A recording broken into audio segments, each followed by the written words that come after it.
Merry met, virtual traveller. Hello and welcome to Stories from Lore, a monthly podcast that explores folklore and the stories it inspires. My name is Dawn Nelson and I am an author and professional storyteller. This month, patrons chose the theme of Pirates of the High Tees. And so for this episode, we are taking a voyage across the Whale Road with the many rogue privateers and pirates who have made it into the legends and mythology of our time, with, of course, a sprinkling of tea, scones and jam. As is often the case, there are some dark folkloric characters explored in this podcast, and so, as always, I would recommend that you should listen through first before listening with younger members of your household. In this episode, I will explore the roots of piracy, the tea clippers of the 1800s, and some famous pirates such as Black Bart and Captain Henry Morgan. The story from lore for this episode is Cruel Coppinger. Most people are familiar with pirates, their cruel punishments, uncompromising rule, and murderous intentions. So it's really no surprise that the punishment for piracy, if you were caught of course, was death. If that was the case then, why did so many choose this way of life? Other than the promise of untold riches, of course. Piracy often occurred on what I like to call a need-to-pirate basis. This occurred during peacetime, as privateers or mercenaries who had once been employed to fight in wars found themselves suddenly out of work and the government no longer wishing to associate with them as they found themselves on the wrong side of the law. As a result of privateering, in the 1500s, many Spanish ships were plundered for gold quite legally, not according to the Spanish though, of course, and there was a fine line between piracy and privateering. When England was at war with Spain, it was fine to steal the gold. When they weren't, it was not. But it certainly didn't matter to the Spanish. Privateer or pirate, both were taking their gold, and certainly it could be argued that privateering was simply a government-sanctioned and indeed funded form of piracy. So now we've got the murky issue of privateering cleared up, what were other prerequisites to pirating? Well, many sailors joined pirate ships in the hope of a more democratic way of life, escaping the abuse of tyrannical captains who paid them very little. Often as a pirate, you could vote on the way ships were run. Reputation was earned through respect, and gold was received as your reward. Trade routes were of course the favoured hangout of pirates, and the most famous pirates were often found in the Caribbean. But straits and narrow channels of water around the world were popular, and therefore treacherous to traders, as this was where the ships could be easily cornered and boarded. One Scottish pirate, Sir Andrew Barton, employed the tactic of hanging out in the channel. He would pull up alongside a ship and then drop large heavy lengths of wood onto the ship they wished to attack. This was very successful. That was until Henry VIII decided to put a stop to it, and Barton was eventually halted in his tracks by an English archer. Of course, when boarding these ships, the pirates didn't always know what was on them, and they weren't always after gold. They were basically interested in any valuable commodity. Which brings us to tea. In the late 1800s, the Cutty Sark was the proverbial flagship of the tea industry. Built by Willis & Sons shipbuilders in Scotland, she was fast and efficient, and over her lifetime she made 8 trips from London to China to collect tea, and all of these trips were successful. The Cutty Sark is particularly famous for being mentioned in the Robert Burns poem Tam O'Shanter, and it's thought to make reference to her speed, as Tam escapes the witch, who is moving very fast in this poem and is wearing a cutty sark, or a short skirt. The translation of the poem is as follows. Till first one caper, then another, Tom lost his reason altogether, and roars out, "Well done, short skirt!" And in an instant, all was dark. The short skirt in the poem refers to the witch, and in the actual poem he roars out, "Weel done, Cutty Sark!" So there we go, a ship named after a Scottish short skirt. As far as I can see in my research, the Cutty Sark herself avoided pirates boarding her during her trips to and from China. In my research, I didn't actually find any definitive reports of tea clippers being plundered. Perhaps they were too fast. However, tea was definitely a valuable commodity, and the East India Company, who traded in tea, as well as spice, cotton, silk, indigo, saltpetre, and even opium, definitely had problems with pirates, as you can imagine. There's a lot of plunder on those ships. The National Maritime Museum has records of the East India Company ships being boarded and plundered. sometimes the crew only narrowly escaping with their lives. Examples are the Neptune in 1704, the Queen in 1706, and the Cassandra in 1719.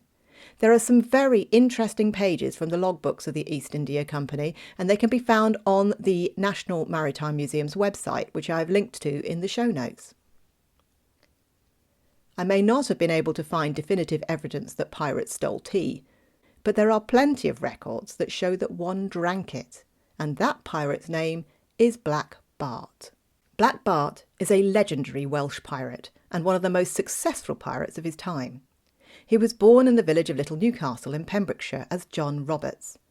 Black Bart started his pirating career on sailing ships initially, and only turned to piracy when the ship he was serving on was boarded by, yes, you've guessed it, pirates. The legend goes that he recognised that these pirates were speaking Welsh, and so he was able to save his own life by speaking to them in Welsh. Just goes to show that learning a second language is quite useful. With the promise of adventure, a young John Bartholomew Roberts happily joined the pirate crew. Black Bart rose through the ranks of the crew quickly until only 6 weeks later the captain of the ship met his fate when he was shot dead boarding a ship off the African coast. Black Bart was voted in as the new captain, and so his famous reign began. Pirates under Bart's command had to be well behaved and keep good order. They were not allowed to use foul language, place bets or argue amongst themselves. Bart also expected them to follow his example of never drinking alcohol whilst at sea. Bart himself was in fact teetotal. His favourite drink was the lowly cup of char, and he encouraged his crew to do the same. Among Bart's other rules were Sundays as a day of rest. No ships were attacked on this day. Bart was also fair to his crew, paying for treatment for their injuries and even providing pensions for pirates who could no longer work. The one thing that Black Bart did not hold back on was fine clothes, and he became known for wearing a red waistcoat and breeches. For this, the French nicknamed him Le Joli Rouge. Of course, that means the pretty red. This eventually became Jolly Roger, which in turn became synonymous with the skull and crossbones flag raised by pirates as they approached their victims. So what happened to that pirate whose name struck fear into so many? Well, it was a man called Captain O'Gell that finally led to the demise of Captain Black Bart. On the 10th of February 1722, Black Bart was breakfasting on a ship named the Royal Fortune, his latest acquisition, when it was boarded by O'Gell's crew. When Bart appeared on deck to rouse his crew, he made an easy target in his bright jolly red clothes. And so it was that he was shot in the neck and died. My version of the legend of Black Bart is this month's illuminated tale, and it's available on the Rambler tier on my Patreon. If you want something a little stronger than tea, then look no further than the namesake of the famous Captain Morgan Rum, Captain Henry Morgan. He too was a Welsh pirate, and one of the famous Caribbean contingent. There are differing accounts of Captain Morgan's reputation, however. The bottle of rum claims that he is a man of great charm in search of adventure, but others have described him as homicidal and psychotic. I suspect a little of both may be true. A pinch of this truth and a pinch of that truth usually maketh the story. There are also varying stories as to how Morgan became a pirate, some suggesting he was sold as a slave. Either way, by the late 1600s, Morgan became a privateer and captained his own ship in order to plunder Spanish cities. Unlike other notable pirates, much of Morgan's riches came from his successes on land rather than at sea, and in fact, he had a bit of a reputation for losing his ships. His expedition to ransack Panama was one of his most famous victories, and that was on land with nearly 2,000 men under his command, and he reigned tyranny on the population there. This is where the line between piracy and privateering becomes blurred for Morgan, as many felt he should be arrested for his crimes. However, the government saw him as defending Jamaica from the Spanish. There are, of course, many other famous pirates who I have not yet mentioned. Edward Teach, also known as Blackbeard, William Kidd, Anne Bonny, Calico Jack, and more. But to talk about them all would be a lifetime's work, and so here I have just talked about the ones that really piqued my interest. Those that bucked the trend by drinking tea or demonstrating terrible seamanship by losing ships and preferring to plunder on land. The last pirate I'd like to look at, and indeed tell you the story of, is Cruel Coppinger, a Danish pirate who was also a wrecker. And this story bridges nicely with the topic of ghost ships, which I will be looking at in the second half of the show for patrons. The story of Cruel Coppinger is, as are all good stories, peppered with truth and a soup song of lore. So here is my version of the story of Cruel Coppinger.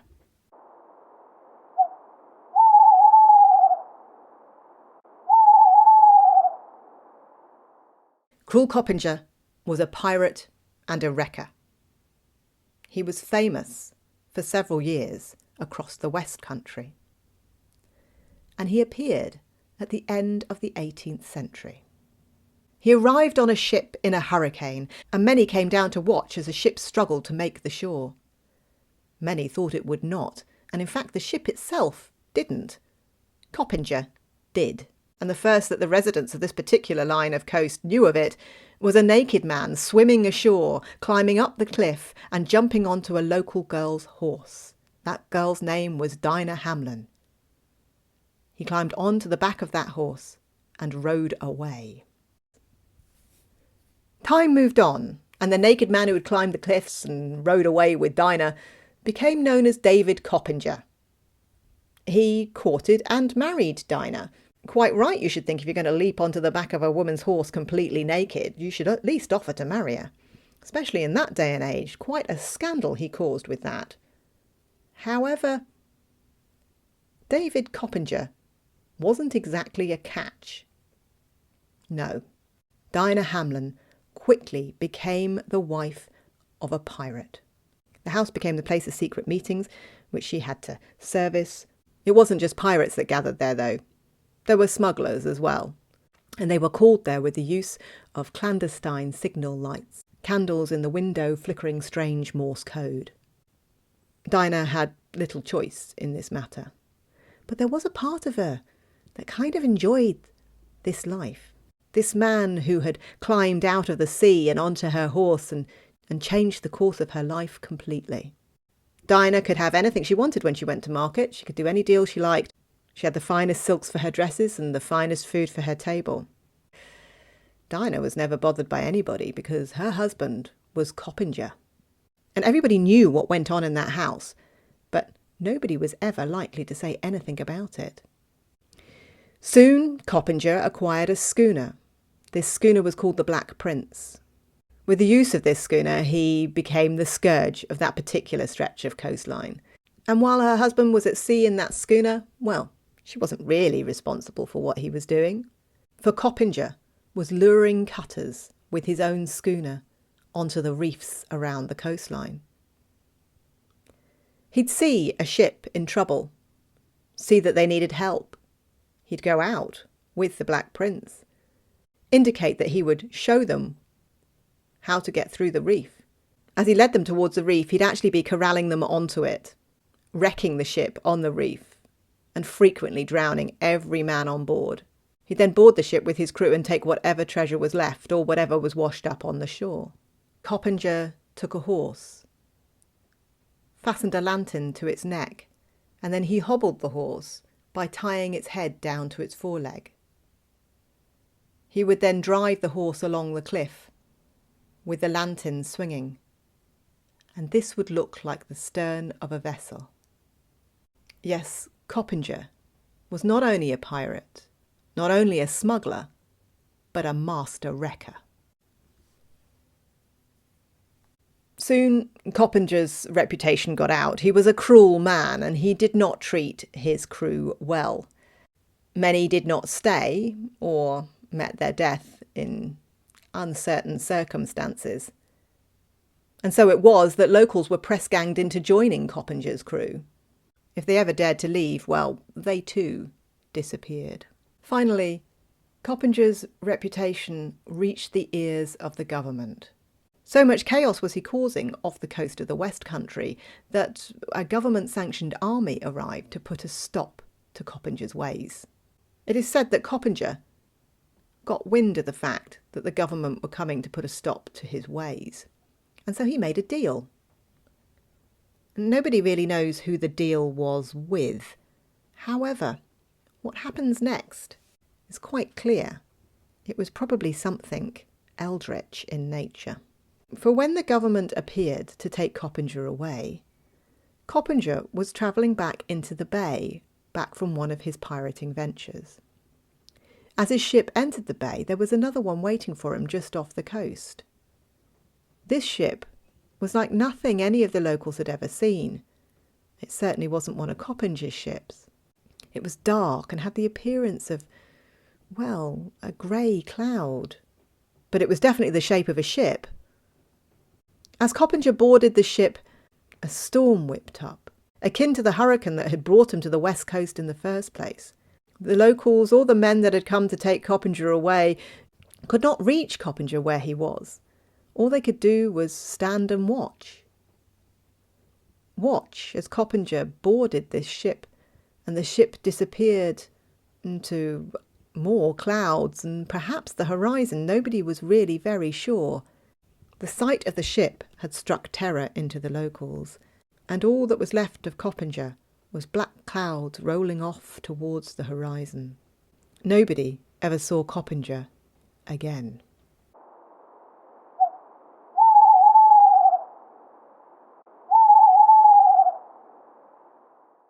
I hope you enjoyed this episode.